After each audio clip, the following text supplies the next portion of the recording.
हमारी दुनिया ना एक अनदेखे इंजन पर चलती है। एक ऐसी टेक्नोलॉजी जो हमें दिखती तो नहीं पर हमारी मॉडर्न जिंदगी को मुमकिन बनाती है। ये है इंडस्ट्रियल रेफ्रिजरेशन और ये हमारी सोच से कहीं ज्यादा जरूरी है। कभी सोचा है कि ये सब चीजें, फ्रेश खाना, दवाइयाँ, इंटरनेट, इन सब के पीछे कॉमन क्या है? जवाब है रेफ्रिजरेशन। और यहाँ सिर्फ घर के फ्रिज की बात नहीं हो रही, ये वो टेक्नोलॉजी है जिसने सच में हमारी दुनिया को बदल कर रख दिया है। देखिए, अक्सर हमें लगता है कि रेफ्रिजरेशन का मतलब है ठंडक पैदा करना, पर असल में ये गर्मी का शिकारी है।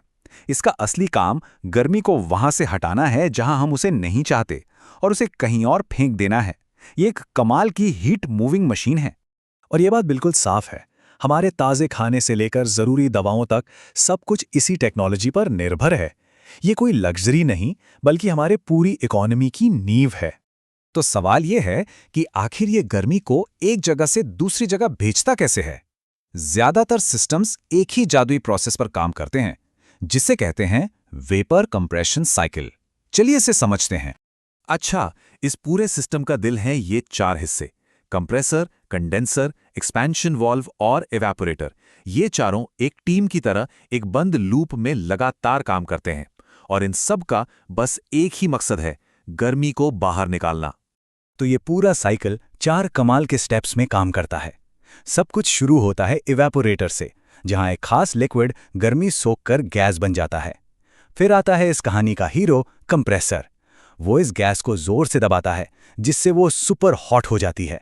इसके बाद कंडेंसर इस गर्मी को बाहर की हवा में फेंक देता है और गैस वापस ठंडे लिक्विड में बदल जाती है। और आखिर में ये ठंडा लिक्विड एक छोटे से वाल्व से गुजरकर अपना काम फिर से शुरू करने के लिए तैयार हो जाता है।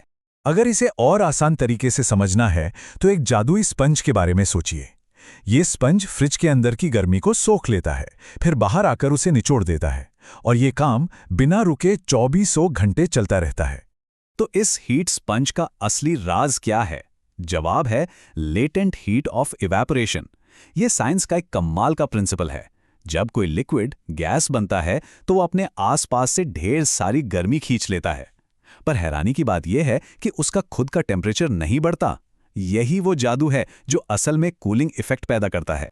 लेकिन ये जादुई लिक्विड आखिर है क्या, जो इस पूरे साइकिल की जान है, जो गर्मी को एक जगह से दूसरी जगह ढोने का काम करता है?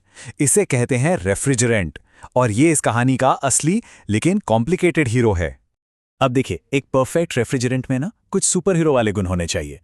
उसे गर्मी सोखने में माहिर होना चाहिए, सिस्टम में आसानी से बहना चाहिए, और सबसे जरूरी, उसे हमारे और हमारे प्लैनेट दोनों के लिए बिल्कुल सेफ होना चाहिए।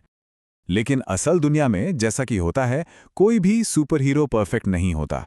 और यहीं कहानी में एक बड़ा ट्विस्ट आता है। एक तरफ है अमोनिया, जो बहुत एफिशिएंट और सस्ता है, पर जहरीला और ज्वलनशील भी।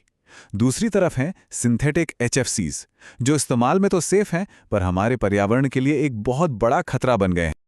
और ये जो पर्यावरण का खतरा है ना, यही इस टेक्नोलॉजी की सबसे बड़ी कीमत बन गया है।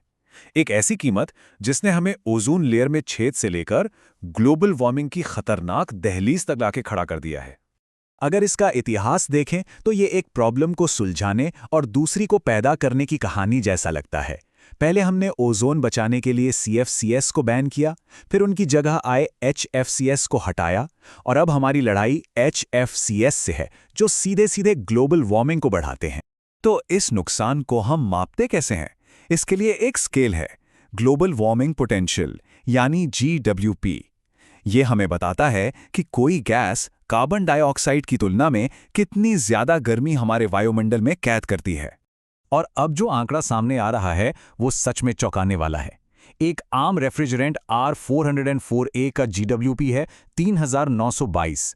इसका मतलब ये कार्बन डाइऑक्साइड से लगभग 4000 गुना ज्यादा खतरनाक है। सोचिए, इसका जरा सा भी लीक होना पर्यावरण पर कितना भारी पड़ सकता है। तो क्या हम इस चक्रव्यूह में फंस गए हैं? नहीं। अच्छी खबर यह है कि इंडस्ट्री अब इस चुनौती से निपटने के लिए एक ठंडा और बेहतर भविष्य बनाने में जुट गई है। इस लड़ाई में हमारा एक बड़ा हथियार है एफिशिएंसी, यानी दक्षता। इसे कोएफिशिएंट ऑफ परफॉर्मेंस या COP से मापा जाता है। इसे रेफ्रिजरेशन सिस्टम की माइलेज की तरह समझिए। जितना ज्यादा COP, उतनी कम बिजली की खपत और उतना ही कम पॉल्यूशन। तो भविष्य की राह कैसी दिखती है? दिलचस्प बात यह है कि हम वापस प्रकृति की ओर लौट रहे हैं। अमोनिया, कार्बन डाइऑक्साइड और प्रोपेन जैसे नेचुरल रेफ्रिजरेंट्स फिर से चलन में आ रहे हैं। जैसा कि यहाँ दिख रहा है, इनका GWP लगभग 0 है। यही हमारी सबसे बड़ी उम्मीद। तो आखिर में हम एक बहुत बड़े सवाल पर आकर खड़े होते हैं। जैसे जैसे दुनिया गर्म हो रही है, हमारे ठंडक की ज़रूरतें भी बढ़ रही हैं। सवाल ये है कि क्या हम इतनी तेज़ी से नए रास्ते खोज सकते हैं कि हम इस धरती को और गर्म किए बिना ठंडा रह सकें? इसका जवाब हमारे आने वाले कल के इनोवेशन में ही छुपा है।